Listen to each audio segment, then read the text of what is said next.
All right, welcome back to Perdido Key Gaming. Today we got another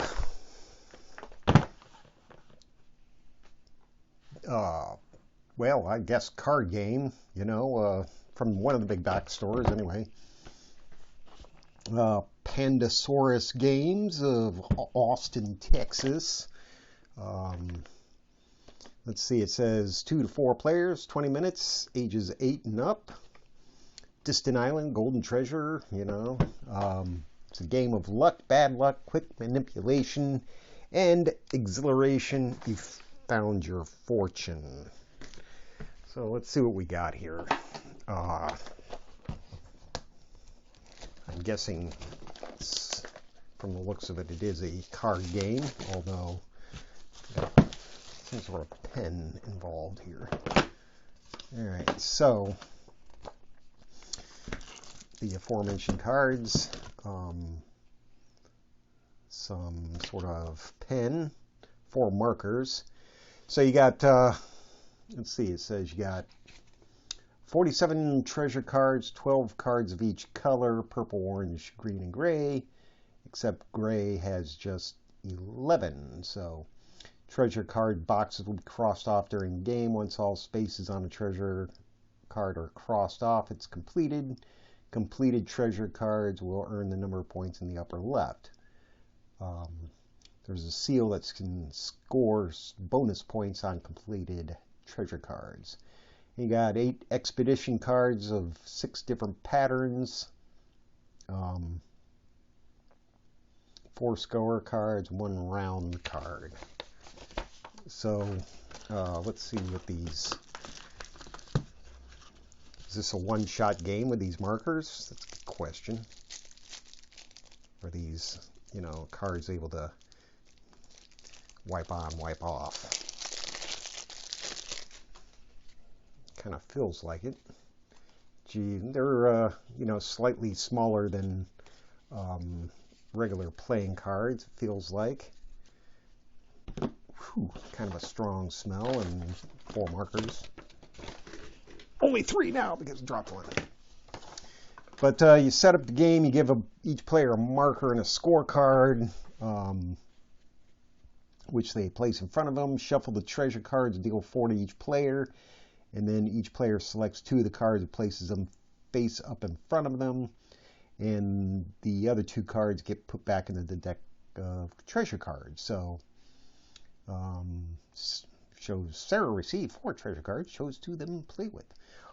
All the remaining treasure cards now shuffled, placed down in the middle of the table, creating the deck of treasure cards, and then you turn 4 of them up in a row. The 8 expedition cards are also shuffled and placed next to the displayed cards. Whoever last searched for buried treasure gets selected as the start player. First player always changes during the game. Let's see, so each round consists of 7 turns. On each turn there are 3 steps.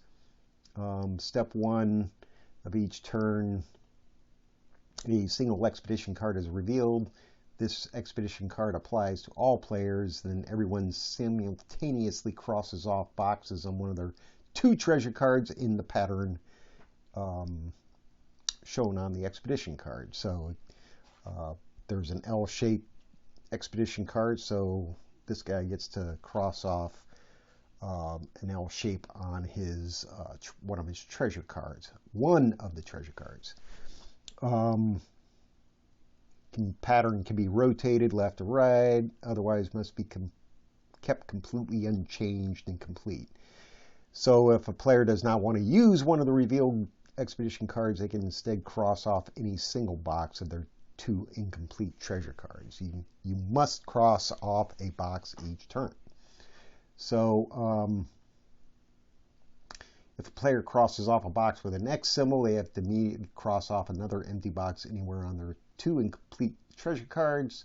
If this is an X symbol again, they can cross off another one and keep snowballing like that. If a player crosses off a box with a coin symbol, they cross off the next empty box on their scorecard, starting in the left upper. So Then you got palm trees, which you immediately get points.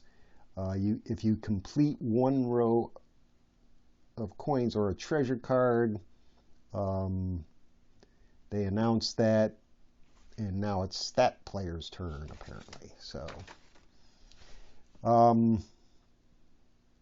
once you have completed a treasure card, more or less, you places it over, then you get another treasure card as a replacement.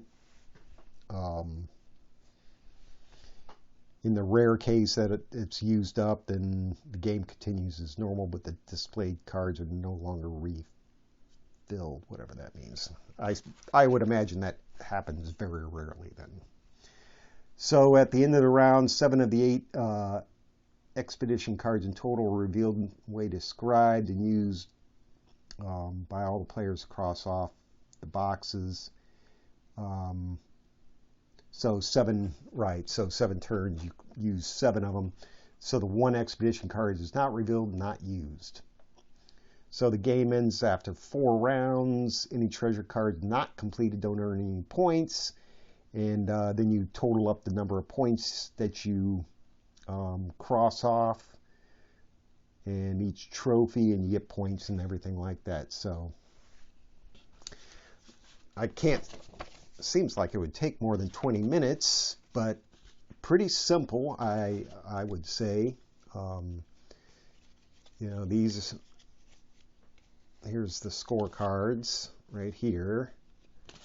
Then you got the trophy card. Then you got your treasure cards, which 8 points, 10 points, 12 points, 14 points.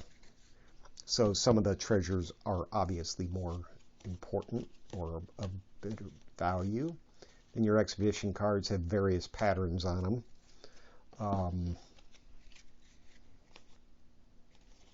And all of the treasure cards have different patterns. The ones that cost more have more boxes, it looks like.